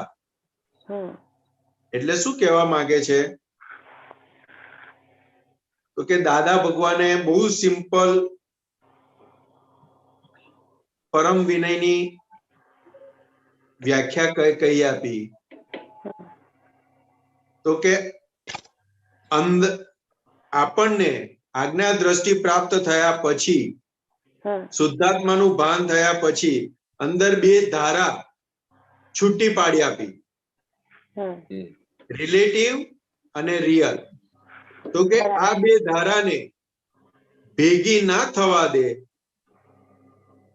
એને પરમ વિનય કીધો।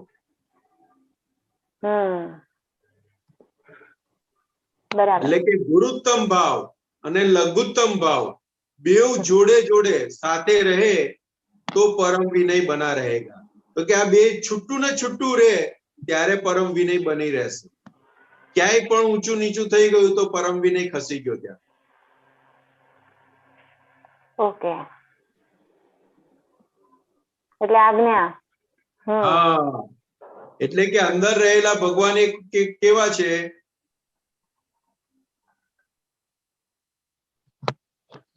તો કે અગુરુ લઘુ સ્વભાવ વાળા છે.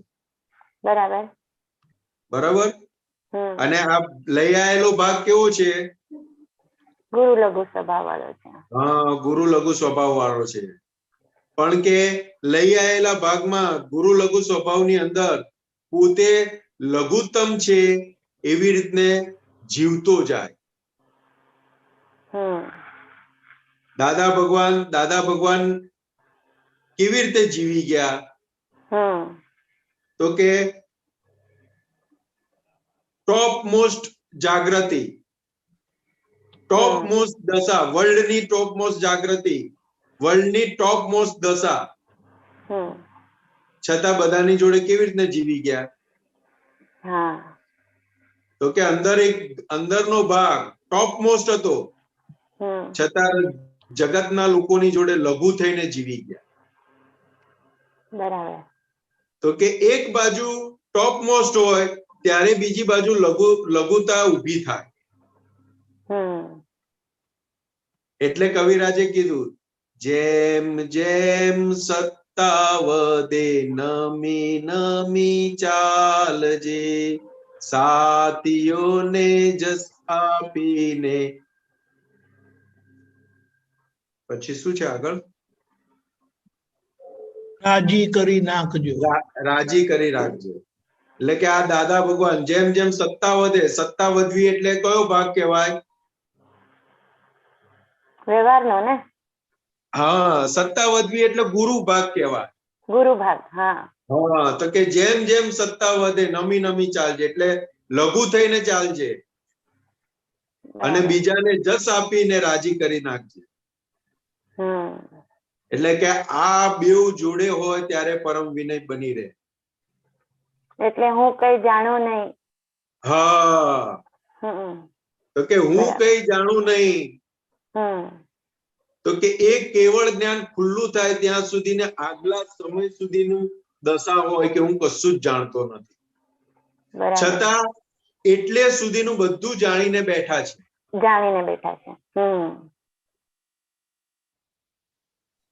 ખ્યાલ આવ્યો? એટલે કે આખો પરમ વિનય આ રીતનો છે. એટલે આ પરમ વિનય થી જ આપણો મોક્ષ છે. હા, એટલે હવે જે બે ધારા છૂટી પડી છે, રિલેટિવ વ્યૂ પોઈન્ટ ને રિયલ વ્યૂ પોઈન્ટ, એ બેને ભેગી ના થવા દે. બરાબર. ત્યાં પરમ વિનય છે. એટલે આજે અને તપનો ભાગ પણ ત્યાં છે, અદ્વૈત તપનો ભાગ પણ ત્યાં જ છે. કરેક્ટ. જોવા સ્વરૂપે ને? હા, જોવા સ્વરૂપે. હા, જોવાના સ્વભાવમાં આપણો આ તપનો ભાગ છે ને? હા, એમાં કચાશ છે. હા, બરાબર છે. એટલે આ તપનો જે ભાગ છે એને જ મજબૂત કરવાનો છે કે આ જે આપણે તત્વદ્રષ્ટિ મળી છે આપણને, તો એનાથી જે જોવા સ્વરૂપે જે ઉદય પ્રમાણે જે આખો દિવસ અમી શું કરે છે એમાં જોવા સ્વરૂપે એક્ઝેક્ટ રહેવાશે ત્યારે આપણે આ વિતરાગના માર્ગમાં એક્ઝેક્ટ આગળ વધી રહ્યા છે ત્યારે કહેવાશે. બરાબર ને? હા, એટલે કે જેટલું હાજરપણું રહ્યું ત્યાં આગળ એટલું આપણું કામ થયું. બરાબર.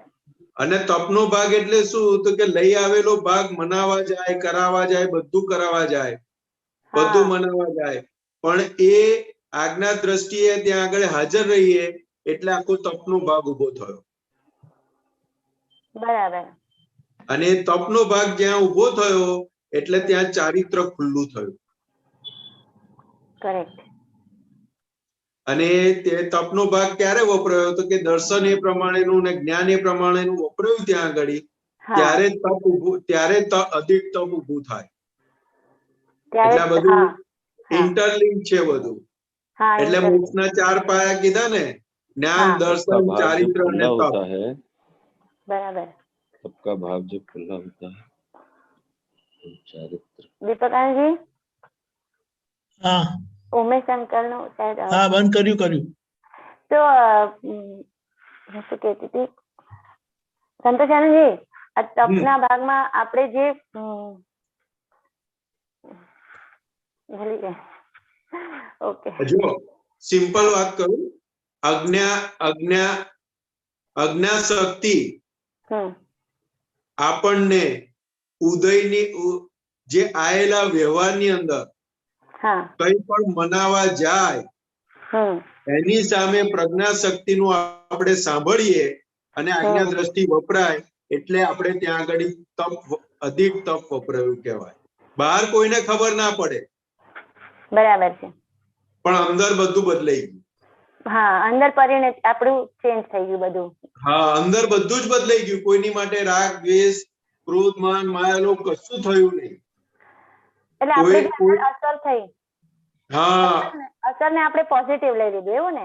હા, તો કે આપણા મન વચન કાયાની અસર ના થઈ કોઈના ઉપર અને કોઈના મન વચન કાયાની અસર આપણા ઉપર ના. હા, એને તપ કીધું. હા, એટલે કે આખો જેમ જેમ તપનો ભાગ ઉભો થતો જાય, અધિક તપ, એમ ચારિત્ર નીકળતું જાય. એટલે જ દાદા ભગવાન કહેતા હતા ચારિત્રની કિંમત છે. આપતા પુત્રોને બહુ ખાસ કહેતા હતા કે ચારિત્રની બહુ મોટી કિંમત છે. બોલતા નહીં આવડે તો ચાલશે, પણ ચારિત્ર તમારું સરળ એટલું ટોપ મોસ્ટ હશે તો હાજરીથી ફેરફાર થવા માંડશે. દશા, ચારિત્ર એટલે આપણી દશા એક્ઝેક્ટ ખુલશે. દશા ખુલ્લી થાય છે. બરાબર. હમણાં હા બોલો, સોરી. હા, શું કહો છો? બોલો. હમણાં જે કેવી પરિસ્થિતિ છે કે ઉદય જે પ્રમાણે બધું કરાવે છે, આખો દિવસ જે ક્રિયા થાય છે એમાં પછીથી ઉપયોગ મુકાય છે, તો એ આપણું તપમાં ના ગણાય, બરાબર ને? ઉપયોગ સાથે જે એક્ઝેક્ટ એટ અ ટાઈમ આપણું આજ્ઞા રહી, ઉપયોગ સાથે ચાલી રહ્યું છે અને સાથે સાથે આજ્ઞા વપરાઈ રહી છે, તો ત્યાં તપ આપણને સ્વાદ આવશે એવું? જો કેવું છે અમીબેન, તો કે આપણને બહુ સ્પષ્ટ રીતે આપણે સમજી લેવા જેવું છે. તો કે આપણને આ જે વિજ્ઞાન મળ્યું છે ને એ કૃપાથી મળેલું છે. આપણો આજનો કોઈ પુરુષાર્થ નથી. એટલા માટે આ જે જાગૃતિનો ભાગ, ઉપયોગ વાળો ભાગ છે એ કચાસ વાળો છે. એટલે જેમ જેમ આજ્ઞા દ્રષ્ટિની સમજણ પાકી થતી જશે એમ એમ એક બાજુ ભોગવટો ભોગવાતો હશે ને બીજી બાજુ આજ્ઞા હાજર હશે. એટલે અત્યારે એક વખત ભોગવટો આવી ગયો અને એના પછી પણ હાજર થયું તો એ તપ જ છે ત્યાં આગળ. ઓકે. એ જે એક બાજુ ભોગવટો આવ્યો અને બીજી બાજુ હાજર રહેવી આજ્ઞા દ્રષ્ટિ, અને એ જે ત્યાં આગળ તપ આવવું, અધિક તપ આવવું, તો કે એ આ પ્રોસેસમાં છે આપણે. અને એ શું છે તો કે પરિણામ છે. તો કે જેટલી સમજણ પાકી થતી જશે એમ એમ પરિણામ સ્વરૂપ હાજર રહેશે. આપણે પરિણામને કરવા જઈએ છીએ, કરવા નહીં. હા, ત્યારે કરવાનું કઈ નહીં રહેશે. બરાબર. પરિણામને કરવાનું નથી, પરિણામ તો હાજર થવાનું છે. પ્રોસેસમાં આપણી જાગૃતિ છે. તો પ્રોસેસમાં શું જાગૃતિ? તો દાદાએ એટલું જ કીધું કે મારે આજ્ઞા દ્રષ્ટિથી શેષ જીવન જીવવું છે. આ 100% નક્કીપણું આપણું જોઈશે, અને નક્કીપણા જોડે આપણી સિન્સિયરિટી કામ કરશે એટલે એ પરિણામ સ્વરૂપ થતું જશે. બરાબર.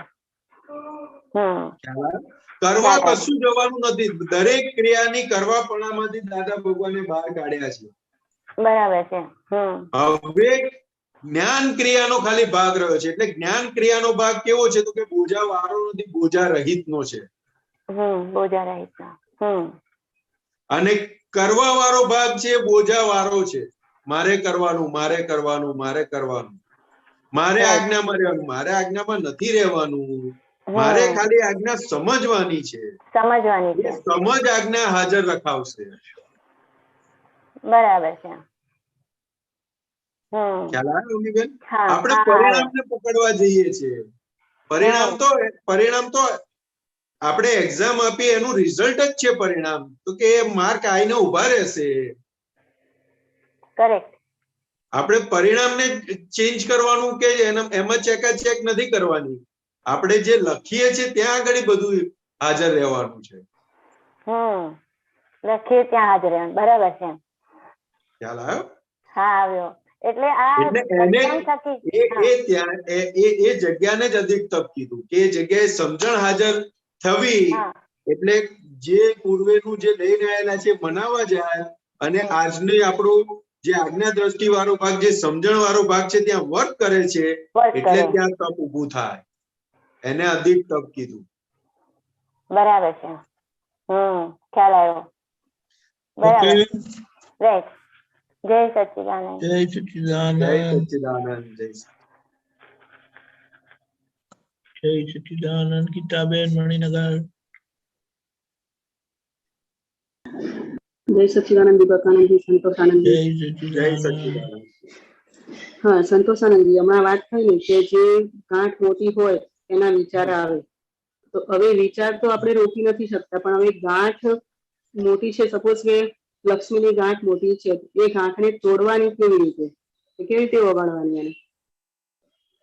એટલે કેવું છે ગીતાબેન, તો કે આપણે દાદા ભગવાને ઘણા બધા પ્રયોગ આપેલા છે. તો કે લક્ષ્મીની ગાંઠ છે, તો કે એના વિચારો રાખે છે, તો કે સામાયિકમાં દાદા ભગવાન જોડે શક્તિ માંગીને બેસવાનું, અને જેટલા જેટલા વિચાર આવે એને ખાલી જોવાના. ઓહો, ગીતાબેન આવા વિચાર આવે છે, ખબર પડે કે આ વિચાર આવી રહ્યા છે, પણ છતાં બી વિચારો આવી જ જતા હોય, એને રોકાતા નથી. પછી વિચારને રોકવાના પણ નથી. વિચારને રોકવાના પણ થવા માંડે. હા, પછી સફોકેશન થાય કે આમ અલગ અલગ જ દેખાતું હોય, છતાં બી એવું થતું હોય.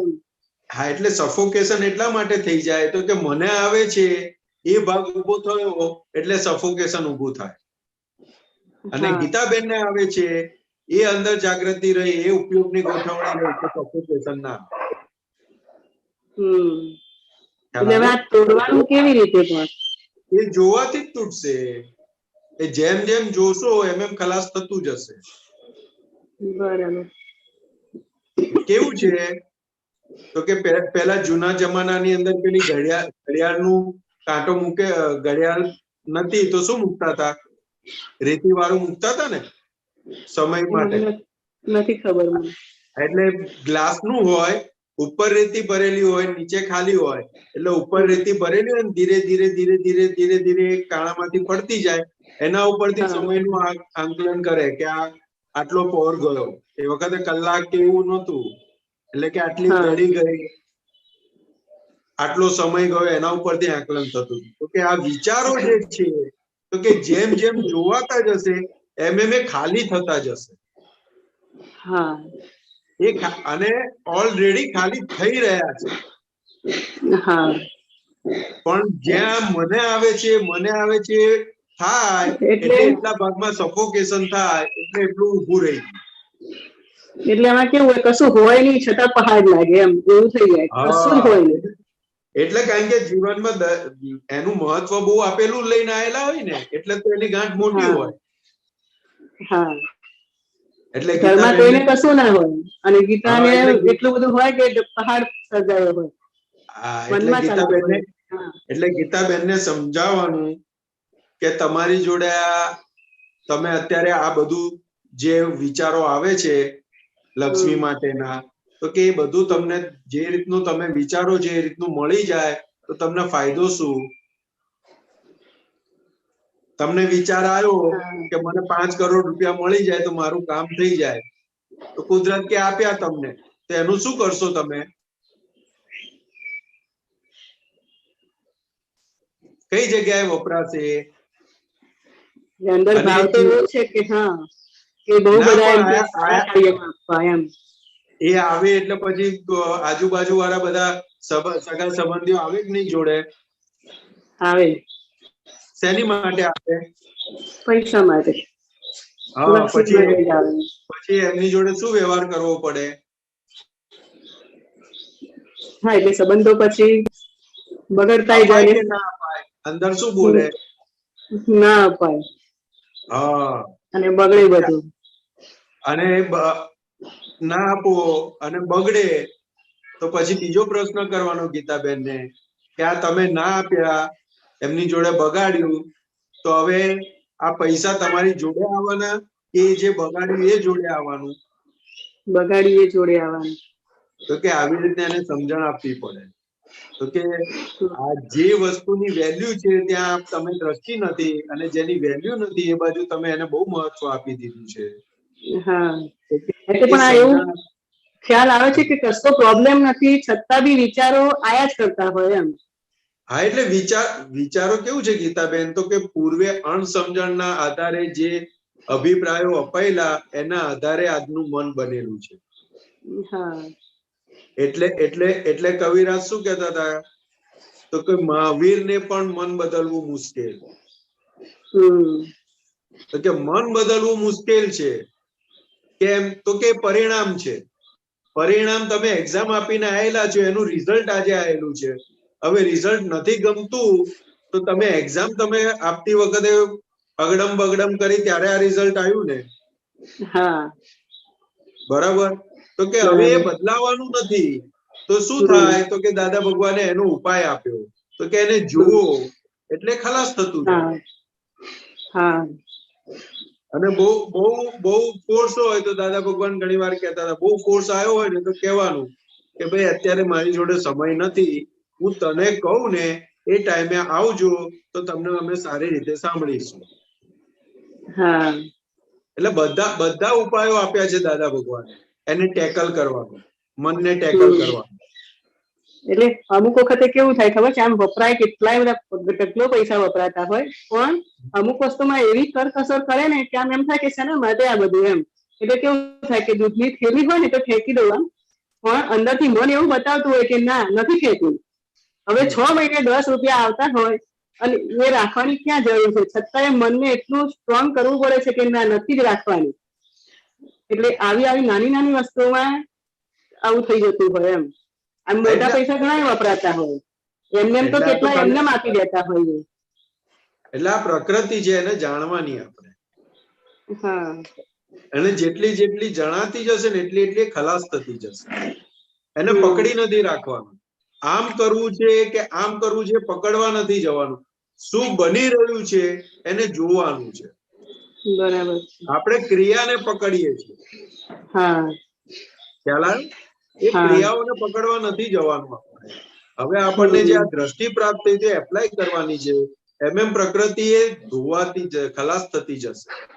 આ તો આ દ્રષ્ટિ મળી એટલે પ્રકૃતિ ઓળખાય છે કે જો આ 6 મહિના દૂધની થેલી ભેગી કરીશું તારે આપીશું તારે 10 રૂપિયા આવશે. અને જોડે બુદ્ધિબેન એવું બતાવે કે અહીંયા ઘરની અંદર થોડો કઈ બહાર રહેવાનો છે, એક ખૂણામાં જ પડી રહે છે ને. ના પણ એવું થાય ને કે અંદર એમ કે કેટલી જીવાત ભેગી થાય, કઈ આપણે સાબુથી તો ધોતા ના હોઈએ, કેટલા જીવ મરી જતા હોય, એવું બી પાછું મન બતાવે. એટલે ભેગું કરવું નહીં, પણ છતાં બી મન નાખવા ના દે એમ. પણ નાખી દઉં, પણ નાખવા ના દે એમ. અવાજ નથી આવતો. અને ત્યાં નાખવી કે નથી નાખવી એની કિંમત નથી. ભગવાન શું કે છે તો કે એની પાછળ તમારો આશય શું કામ કરે છે એની કિંમત છે, ભાવ શું કામ કરે છે એની કિંમત છે. હવે આ વસ્તુ આપણને નડતર રૂપ હોય તો કે એ શક્તિ માંગીને એને ક્લિયર કરવાની. બરાબર. ભગવાને છે ને બહુ ક્લિયર વાત કરી દાદા ભગવાને કે વસ્તુ એ પરિગ્રહ નથી. શું કીધું? વસ્તુ એ પરિગ્રહ નથી. વસ્તુની પાછળ જે મૂર્છા છે એને પરિગ્રહ. એટલે મૂર્છા છે એટલે એ વાત સમજાવો થોડું. 10 વસ્તુ તમે લાયા એને પરિગ્રહ નથી કીધો, પણ એ વસ્તુની પાછળ તમારી ચોટ કેટલી છે, બેભાનપણું કેટલું છે એને પરિગ્રહ કીધો. પૈસા ઘરમાં આયા એ પરિગ્રહ નથી, પણ એની પાછળ તમારી મૂર્છા કેટલી છે, એની અંદર મન વચન કાયા કેટલી ઓતપ્રોત રહે છે એને ભગવાને પરિગ્રહ કીધો. તો હવે આ મને સમજાવો કે હવે મેં આવો વિચાર કર્યો કે દૂધની થેલી રાખવી નથી અને મન બતાવે છે કે ના રાખવી છે અને હું ફેંકી દઉં છું, તો એમાં મૂર્છા કેવી રીતે એને જોવી એ સમજાવો થોડું. જો દૂધની થેલી રાખવી એટલે એની પાછળની મૂર્છા કહેવાય. એટલે એ મન બતાવે છે પણ અંદરથી તો હા, એટલે એટલે એની પાછળની મૂર્છા કામ કરે છે ત્યાં આગળ રાખવા પાછળ. ખ્યાલ આવ્યો? બરાબર. અને એ મન એ પ્રકૃતિને તોડી તમે નાખી દીધું એટલે મનની વિરુદ્ધ ગયા, પ્રકૃતિને તોડી તમે. અંદર જે લોભની ગાંઠ કામ કરતી હતી એને તોડી તમે. ઓકે, હા હા હા, બરાબર. ખ્યાલ આવ્યો? એટલે ભેગું શેના આધારે કરે છે તો કે મૂર્છાના આધારે જ ભેગું કરે છે. હા, મૂર્છા ના હોય ને તો ભેગું ના કરે. બરાબર છે. હા, એટલે આવું નાનું નાનું બહુ બધું બનતું હોય એમ, મોટામાં ના હોય, નાનામાં જ વધારે ચિકાસ હોય. પણ દાદા ભગવાને બહુ સીધું ને સરળ આપણને કરી આપ્યું કે આટલું ઝીણું ઝીણું કાઢવાની જરૂર નથી. હું શુદ્ધ આત્મા છું. વિચાર કોને આવે છે તો કે ફાઇલ નંબર 1 ને આવે છે. બસ આટલું છૂટું પાડી આપ્યું. પછી જે બની રહ્યું છે એ વ્યવસ્થિત શક્તિના આધીન બની રહ્યું છે, એમાં આપણી કોઈ મરજી નથી, એટલે પૂરું થઈ ગયું ત્યાં. ખ્યાલ આવ્યો? અને આના લીધે આ ભેગું કરવાના લીધે કે એના લીધે ઘરના કોઈ વ્યક્તિઓને ઊંચું નીચું થાય છે? ઊંચું નીચું થતું હોય તો ત્યાં આપણી ભૂલ છે એટલું સમજી લેવાનું. ઘરમાં તો કોઈને ના હોય, મને ના ના, એ તો કે નહીં આમે, પણ અંદર બોલતા જ હોય કે આ જો ભેગું કર કર કરે છે, આ ભેગું કર કર કરે.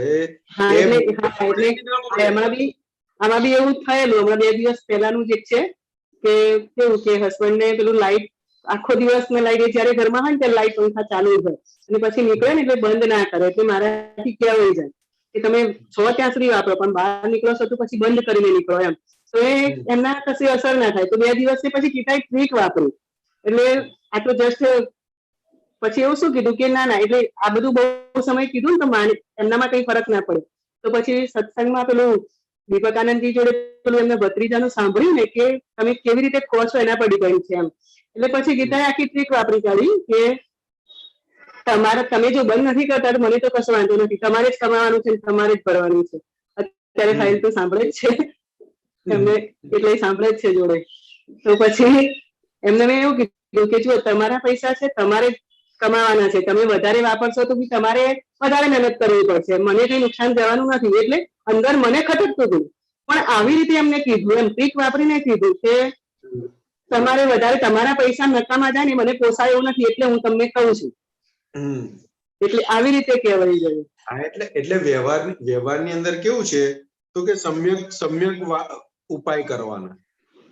તો આ બધા સમ્યક ઉપાય કહેવાય. હા, કારણ કે ટ્રીક વાપરી ના કહેવાય ને. હા, આ ટ્રીક વાપરી ના કહેવાય ને. ટ્રીક વાપરી ક્યારે કહેવાય તો કે સામાનને નુકસાન કરતા હોય અને પોતાને ફાયદો કરતા હોય તો ટ્રીક વાપરી કહેવાય. ના ના, હા હા હા, બરાબર. ખ્યાલ આવે? અને ઉપાય કર્યો કહેવાય કે સામેવાળાને પહોંચતી નથી અને ખરેખર ઘરનું ને બધાનું નુકસાન જાય છે તો કે આનો ઉપયોગ સમ્યક ઉપાય કર્યો કહેવાય. આપણો આશય એમને નુકસાન કરવાનો છે? ના, એમને નુકસાન કરીને આપણને પોતાને ફાયદો થાય એવું છે આશય? તો કે ના, જ્યાં આગળ બીજાને નુકસાન કરીને પોતાને ફાયદો કરવાનો આશય હોય ત્યાં ટ્રીક વાપરી કહેવાય. ઓકે, બરાબર છે. ખ્યાલ આવ્યો? આ તો ઘરની અંદર, આ તો તમારા હસબન્ડ છે એટલે તમે નાનું છોકરું હોય તમારે તો એને સમજાવવું હોય તો એને ના સમજાવવું પડે એવી રીતે? હા, સમજાવવું પડે. એને અલગ રીતે સમજાવવું પડે. જો બેટા તું આ વાપરે છે ને તો આ તું ના વાપરે તો આટલા રૂપિયા બચે તો તને સેન્ડવિચ ખાવી હોય તો મળે કે ના મળે તને, એને એવી રીતે સમજાવવા. બરાબર છે. હા, તો કે એ સામેવાળા પાત્ર પ્રમાણે તમે સમ્યક ઉપાય કર્યો સમજાવવાનો. હા, ખ્યાલ આવે? હા, ટ્રીક તો વસ્તુ બહુ આખી અલગ છે. એટલે ટ્રીક એને કહેવાય કે પોતાના ફાયદા માટે બીજાને નુકસાન કરીએ છીએ, ટ્રીક કહેવાય. હા, બરાબર. હા હા, જય સચ્ચિદાનંદ. જય સચ્ચિદાનંદ. જય सच्चिदानंद. उमेश जी. स्वामी जी, आपने अमी बहन से बात करते हुए भी, गीता बहन से बात करते हुए मैं अपनी समझ ठीक कर रहा हूं कि एक्चुअली मेरे सवाल का खोल के जवाब दे दिया. क्या ये मेरी समझ ठीक है हठाग्रह को लेकर? खुल के आपने बड़ा खोल के बड़ी अच्छी तरह मेरे को जवाब मिल गया अपनी बात का. खास तौर पे जब परम विनय की बात हुई कि गुरुतम भाव और लघुतम भाव को पैरेलल लेके चलना है, तो एक्चुअली आपने मेरे सब सवालों का जवाब दे दिया. तो मैं धन्यवाद करता हूं आपको. मेरे को क्लियर हो गया जो आप बता रहे थे मेरे को. Thank you so much. Thank you. Thank you. जय सच्चिदानंद. समय हो चुका है, आप त्रिमंत्र बुलाएं. उमेश जी फॉलो करिएगा. जी जी स्वामी जी प्रणाम. नमो वितरागाय. नमो वितरागाय. नमो अरिहंताणम. नमो अरिहंतानम. नमो सिद्धाणम. नमो सिद्धानम. नमो आयरियाणम. नमो आयरियाणम. नमो वज्रायाणम. नमो वज्रायाणम. नमो लोहे सव साहुणम. नमो लोहे सव साहुणम. ऐसो पंचन मुक्कारो. ऐसो पंचन मुक्कारो. पावकपणासनो. सब पावपणासनो. मंगलाणम च संवेसीम. मंगलानम च सव्वेसिम. परमं हवै मंगलम. परमं हवै मंगलम. ओम नमो भगवते वासुदेवाय. ओम नमो भगवते वासुदेवाय. ओम नमः शिवाय. ओम नमः शिवाय. जय सच्चिदानंद. जय सच्चिदानंद. स्वामी जी प्रणाम. स्वामी जी जय सच्चिदानंद.